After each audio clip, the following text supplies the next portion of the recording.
So, our next session, we're going to have an open banking discussion now. So, I'd like to invite Nir Netzer, who will be the moderator, and we have Moshe Golan, who is the CEO of Jews Banking. We have Paul Kenny, Paul, who's Chief Growth Officer from Banking Labs. We have Inanit Matzoni, who's a long-time partner of ours. He's the head of innovation in Bank of Israel, and Nadav Bersani, VP Business Development at FinTech-Aviv. Right. So we have 2 mics, and we'll make it work.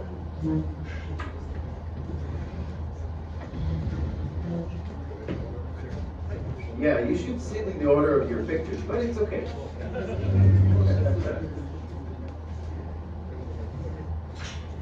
And I want to thank everyone for being this quiet until now. It's been phenomenal. Keep it up. Okay.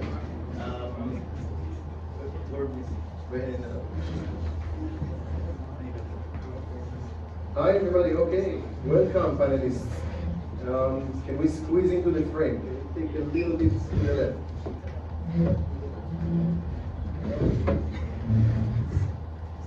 Great. So, why won't we go around and everybody can introduce himself, what he does for his company, and what's exciting for him in FinTech. Okay, Lenny, you want to go first? Okay, I done for the population and not for my company. My name is Inanit Matzoni. I'm the head of innovation in FinTech in the Banking Supervision Department at the Bank of Israel. I try to improve innovation in the banking sector and in the ecosystem. I'm leading the open banking project in the Bank of Israel, and now deals also with AI and the connection with fintechs, and also deal with new payment methods. And for us, EMV is not new anymore, but I'm so proud of EMV in Israel, and it was one of my projects. I'm a civil servant. I'm for the population in Israel and not for a specific company. Thank you very much, Inanit. Paul, please go ahead. Hi everybody, my name is Paul Kenny. I work at a company called Vacuum Labs. We're a fintech development company. We help banks, retailers, payment platforms, etc. to build fintech products. I'm responsible for business development. This is my 2nd time in Israel this week, and I'm very happy to be here and speaking to all of you. Thank you, Paul. Please, Moshe. That was fast. Hi guys, my name is Moshe Golan. As you can hear, I'm Israeli. I was a founder and the CEO of Jews Financial. We are banking as a service platform, putting the power of fintech into businesses. We've been in fintech before fintech was a name.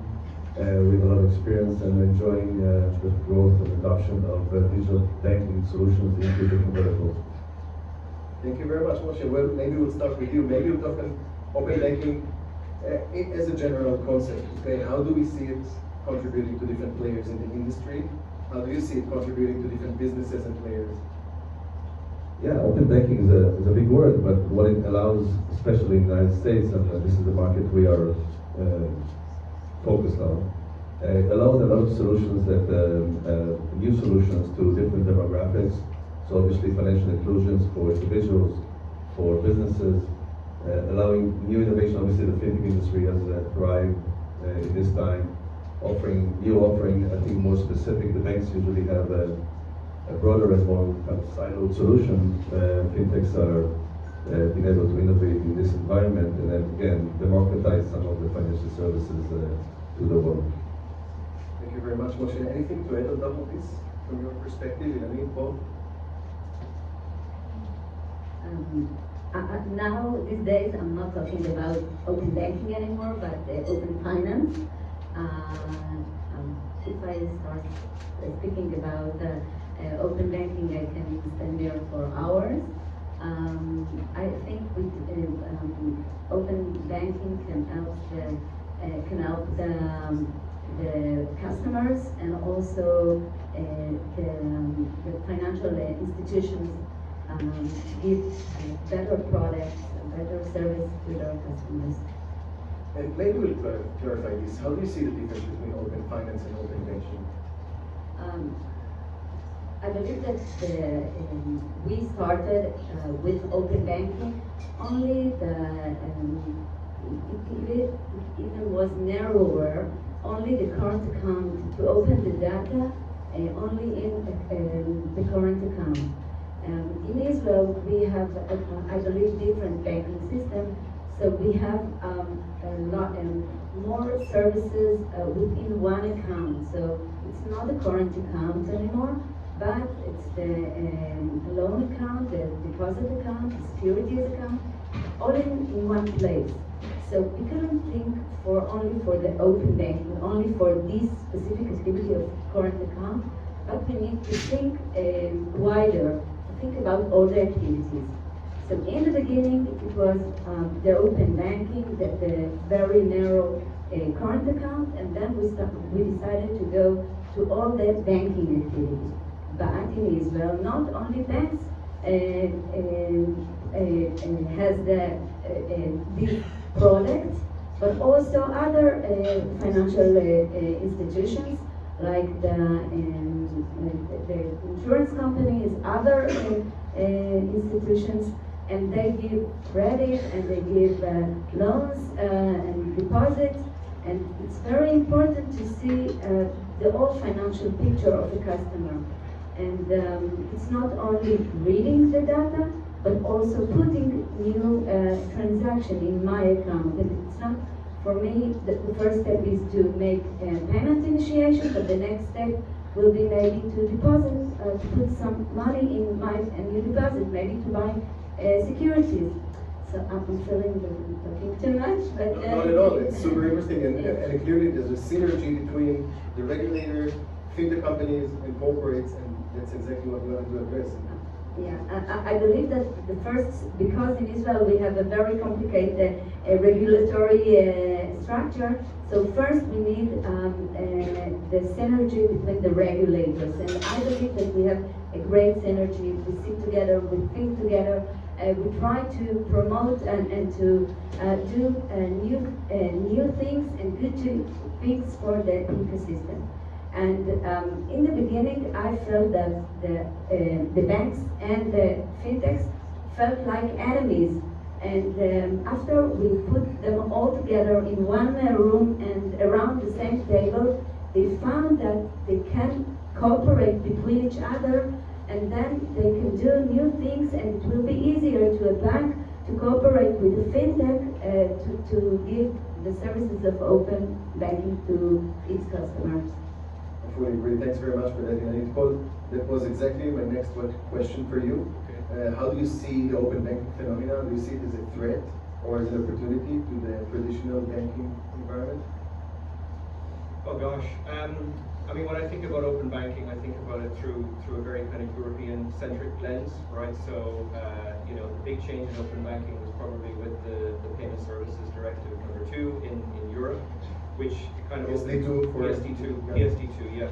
So that kind of opened up things around push and pull payments and created a whole new market around AISPs and PISPs, account information service providers, and payment initiation service providers.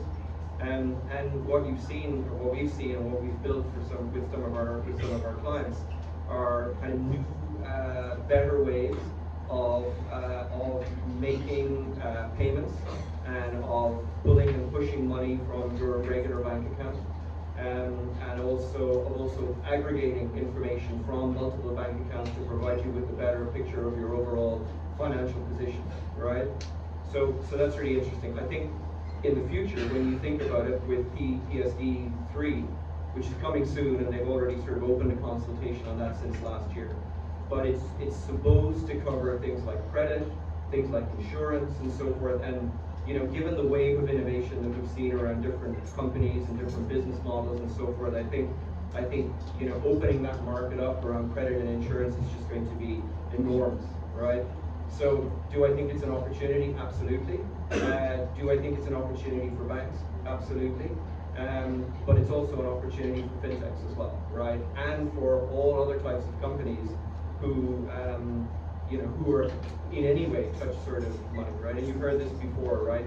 Anderson Horowitz are always really good for a catchphrase. They originally, Mark originally came up with this concept of software is eating the world. But somebody else in A16Z also said that every company is a fintech, right? So if you think about anybody who is involved in retail or anything like that, they're now increasingly fintechs as well. So you've got retailers who are becoming offering credit at point of sale and so on and so forth. Anyway. Thank you very much. Well, no, not at all. Not at all. Thanks very much. So, Moshe, let's take it to your ways. How do you see open banking improve financial inclusion, and how can we make sure that everybody has a reach to financial services? Yeah, and I want to follow what you said about the fact that every company is a fintech company.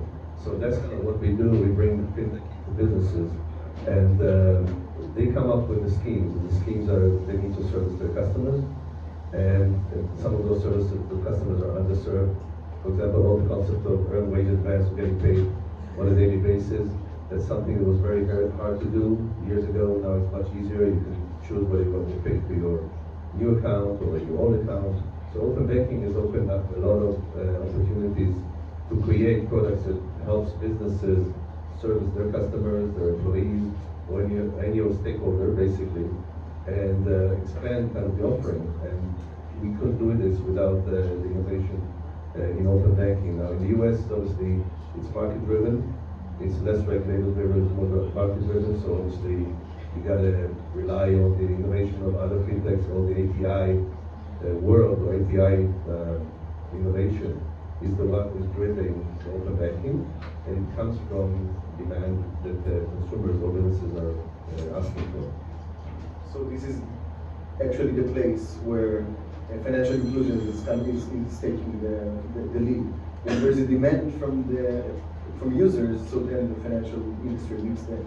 Exactly. I'll give an example. The payday lending was an infamous business in the United States. It had a purpose, obviously, helping people who needs to kind of pay an urgent bill, it was there, and then innovation fintech allows us to create earned wage advance, for example, which almost eliminated the other business and made benefit everybody, apart from obviously the lenders, the predatory lenders. So the regulators always wanted to try to, with regulation, kill this predatory business, but it was very hard for them. The US is a big country.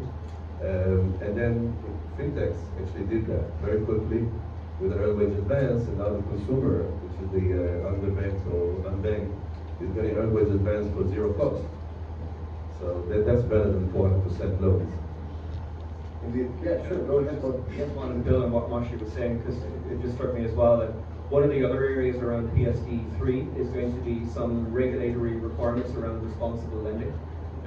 So I think that's going to put a lot of pressure on banks and fintechs as well to think about who they're lending to and so forth. So buy now, pay later, for example, has up to now been an unregulated space. And there's been a lot of noise about, whether people are overextending themselves, whether it's too easy to sort of just click to buy and worry about doing it. And it seems like it's a very different proposition between selling a 25-year-old, a fashion item versus, offering buy now, pay later on a grocery sale, right? Which just doesn't feel like a very healthy thing. But it also extends into other areas around elderly people, right? So, and there's a whole lot of tech that we can bring to play in there around how people are behaving and transacting online, using third-party data, using voice prints, right, to detect things like early onset of Alzheimer's disease. And there's going to be huge opportunities in there for fintechs to create these products and to offer them to banks and other fintechs and so forth. Absolutely, and actually we have the regulator side here. And I think maybe it will be interesting to hear your take about what the policymakers do and the regulators does in order to make sure that these kind of schemes are prevented and that the transactions are secured enough and transparent enough. What are the steps? Regarding the credit, we have, I don't know how to say it in English, but Photoshop again. Fair is credit flow. yeah, something like this. I don't know the exact name, but it's about fairness in lending. It's not only for banking, but regarding open banking, I believe that one of the most risk is the data security, and it doesn't matter whether it's a reading API or writing API. So it's very important. This is the reason we thought that we need laws regarding open banking, and this is the reason we thought that those fintechs that want to have the data and offer these services supposed to be regulated and have a license. So I believe this can solve some of the problems. And in order to promote the ecosystem, we decided in the beginning that we need one language, and I think this is very important. And also, in order to have, as I said in the beginning, one ecosystem and fair rules and the same rules, we have the cooperation with the other regulators, and we think together, and we try to find that the regulation will be the same, and it doesn't matter whether you are regulated by the Bank of Israel or the, for example, or by the Israeli Security Authority. Thanks very much, Jenny. Anything to add on top of this? Paul, maybe, Moshe, anything to add? Okay, so next question. Paul, maybe you describe us how do you see fintechs collaborating with the financial industry, and how does open banking contribute this move from the fintech's perspective as far as you can see it? Yeah, I mean, I think there's huge opportunities there, right? I mean, you can see this even in PSD2 and the open, the idea of getting access to accounts and so forth, right? Like, if I want to do that as a service provider, let's say I'm a retailer and I want to be able to, I want to offer somebody credit, I want to get access to their bank account details and so forth. But, how do I do that if I'm operating on a kind of a multi-state or a multi-country footprint and so forth? It's going to be hard enough to connect to every bank in one particular territory. How do I even get to sort of 80% coverage? So I need to go to an aggregator, and there's been huge, businesses that have been very successful. I mean, Plaid is obviously the one in the US, and they did it in an unregulated environment in Europe. You have companies, what was the one that MasterCard called Aya, which was aggregating this stuff. You've got TrueLayer, companies like that, who were going out country by country and aggregating all of these connections with the banks so they can offer everything through a single API. And that's a benefit for banks, it's a benefit for the fintechs who are using those services as well. So I think you're going to see the same thing with other services that are being offered in the future. I mentioned around responsible lending. I think there's any number of services around that. And also around insurance and credit and so forth as well, right? I want to add to this open API structure. So when Plaid opened their service in the United States, people looked at this at the beginning, what can I do with it? And then fintechs obviously quickly started to use it for different use cases. So anything from validating a person, because somebody else validated already, to looking at his history and see what his payroll is and make a decision about lending. So the reason why Plaid became so popular and so big is just because the use cases continued on and on and on. So just opening a simple data point into a bridge into a bank account opens a lot of information about somebody or a business. Definitely, that's an interesting point. How do you see it going in the future, where the open banking phenomena would take us? So maybe I'll connect to what you said about other open API economy around other financial services. You can imagine if the insurance industry, we be able to see your insurance history through the API, or your payroll information. Like we already in the US, we already have that kind of service through multiple companies who are letting you access their payroll system and get information about who employs you for how long, etc. That again created a whole new wave of innovation of products and services that you can offer better. For example, if you when you switch your direct deposit between for two banks, it's now electronically through an API rather than the old-fashioned way of kind of going to your HR department with a piece of paper. So this technology-driven innovation that is led by open APIs is pushing all the fintechs and all the services level. So in the US, we move very, very fast. The upmarket providing better services to the consumers. Agree, totally agree. And Ilanit, maybe from your perspective, you'd share with us, even though it's a very important step, of course there are challenges in the way. How do you see financial institutions facing with the challenges of open banking implementations? In the beginning, it was very hard, and they almost refused to open their data to other to third parties. But now I believe that once they build all the infrastructures, so it's much easier to add more services and more information and more use cases for the bank. So we are although there are some problems in the APIs and in the system, not everything is so pink. But I believe that now it's much easier, and now they can easily add services.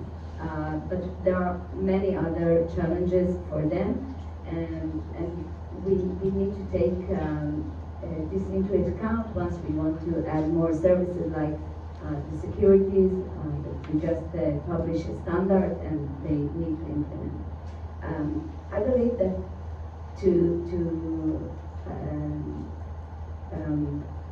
do the APIs, the calls and the response, it's the easier part. But to think about the use cases, that what can you do with what you can do with the data, and what the added value that you can offer to the customers. This is the main difficult challenge, because once you know to pull and to push the data, it's easy. It doesn't matter whether it's securities or loans. But what to do with the loans? How can I understand what the data is? How can I understand the needs of the customer? I think this is the main challenge, and they need to improve in this. It's not only for the banks; it's also for fintechs. But after we will do this step, I believe that the next challenge will be not only financial data. As I said, open banking was the appetizer, and then we have the open finance. But the next step, in my view, my vision, is open data, and it doesn't matter whether it's a health data or it's electronic data. We see what Australia did, and I believe that all our data is supposed to be to share all our data, and of course I as a customer need to decide with whom I share the data, and I believe once we will have all these scopes and all the sectors, it will be also a huge challenge for every player in this ecosystem. Definitely, I fully agree. Paul, how do you see the future challenges of open banking? Oh gosh, so I would disagree a little bit around the That's banking great. side That's of it, great. right? Because I think that the kind of the dirty secret of the banking industry is, they make a big play of the fact that they're the biggest spenders on tech after big tech companies, right? But actually, a lot of that, 80% of that 80% is going towards maintaining legacy systems, right? Stuff that's running on mainframes, stuff that's running on AS400s that was written 30 years ago in COBOL, and you're not going to be able to hire engineers who are interested in working on that stuff. So they're running on borrowed time on that, and those systems and architectures are almost afraid to touch them in case they break, because they still run mission critical systems, right?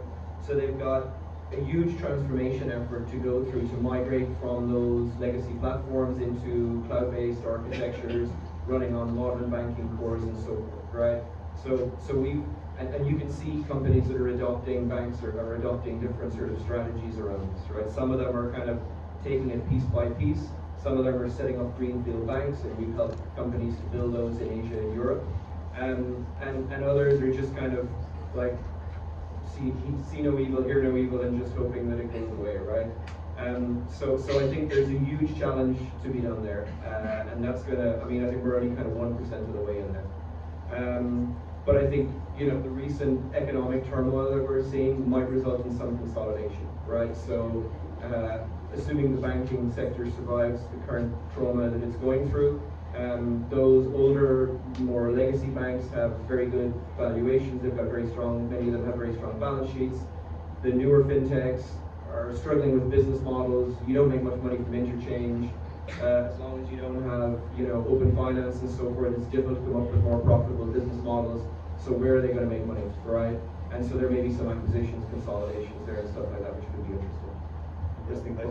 Yeah, I want to add what Paul said. I think one thing people continue to forget, and some of them find out later, is that opening the APIs is nice, technology is great, all of us really enjoy it. The one kind of elephant in the room that nobody talks about is compliance.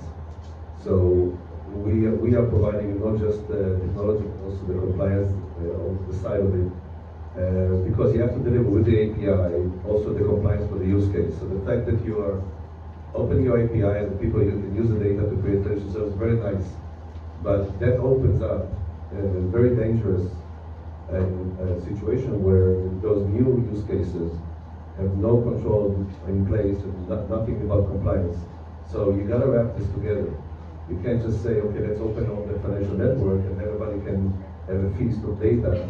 It's very nice, but it can be very dangerous. We've seen this a little bit in crypto, but in the real world where most of us live, opening up financial data is nice. We got to protect the consumer information. We got to do a lot of things that the legislator already, there is regulation out of it. You just have to follow it. And follow it is not simple. We've seen some banks fail to follow it. So fintechs and everybody else who's using this new open architecture need to be wary about this. Thank you very much, Moshe. Anything to add on top of this before we wrap it up? Okay. Evening, Paul and Moshe, thank you very much for joining me today. Thank you.